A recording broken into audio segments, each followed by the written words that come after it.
Hey guys, it's Jeremy here at Metal Music Meltdown, back with another video. What for today, guys, is the next installment of this little mini-series I've been doing, where it's comparing the albums of the big four of thrash, so Metallica, Megadeth, Slayer, and Anthrax. I've done 3 videos so far, so definitely check those out in my video listings. And what I do is I rank the debut albums of each band from worst to best, and then the second album, third album, etc. And this video will be the 4th studio album of the big four, ranked in order of worst to best. Still really strong albums going into their 4th album.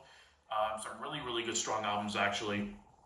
Number 4 was kind of a no-brainer for me, and the other 3, number 1 was pretty set, but the other 2 in the middle were kind of close, but they fell where they did. So let's jump right in, guys. Number 4 was an easy decision. I put State of Euphoria by Anthrax. It's not a horrible album, but I'm not a big Anthrax fan really after the first 3 albums. Those are my favorite kind of sweet spot for the band. And comparing this album to the other 3 in this ranking, it's dog shit, to be honest. It's not even close. So yeah, easy number 4 for me was Anthrax, State of Euphoria. And number 3, I went with South of Heaven by Slayer. Really strong album, definitely one of my favorites from the band. A top 5 album from the band for sure. And with songs like South of Heaven, Mandatory Suicide, Dissident Aggressor, the cover is really sweet. Ghost of War is really good. Solid Scream. Just top to bottom, really cool album. Very different sounding for the band. Had a kind of a more mid-pace, a lot of mid-pace, kind of groovy stuff in it. But really strong album. I did put it at number 2 just because the number 2 album I have way more history with, and I just love the songs more overall, and I still listen to it more. And then comparing number 1 and 2, I did kind of hesitate about putting my number 2 at number 1, because like I said, I have a lot of history with it, and I love the songs on it. But for number 1, it's my favorite album from the band, and just their masterpiece, and I had to put it at number 1. But for number 2, I went with And Justice for All from Metallica, the band that got me into heavy metal like many other people. And the song One on this album, I think if I remember correctly, was one of my gateways into Metallica, seeing the video on Much Music here in Canada.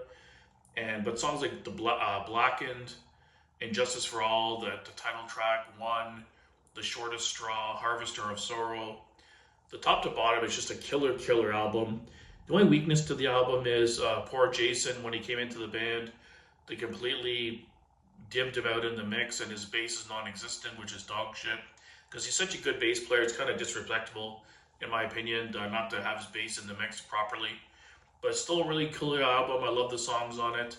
Like I said, Blackened, One, Shortest Straw, Harvester of Sorrow, just pure headbanger, thrash classics. And I just had to put it a little bit higher than Slayer.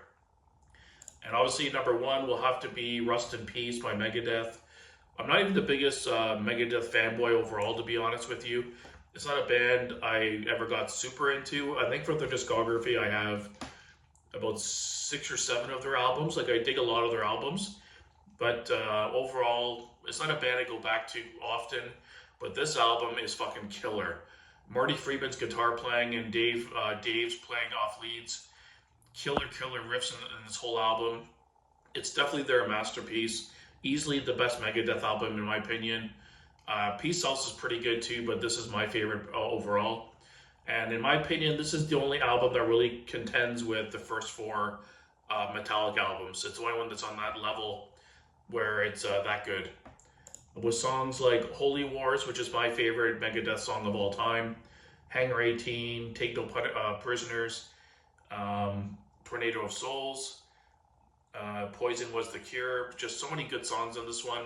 But when Holy Wars kicks in, just a masterpiece, blazing thrash metal, and I just love this album. So you had to put it number 1. So let me know down below, guys, what your ranking would be for this grouping. It's pretty tough. There's some really strong albums. State of Euphoria, like I said, is kind of crap in comparison, but the other 3 albums are really strong. So thanks for watching, guys. Let me know if I should do part 5 of this series and rank the 5th studio album. I might still do it just to see what they are. But I know after this point, I'm sure they drop off pretty badly. So thanks for watching, guys. Keep it metal.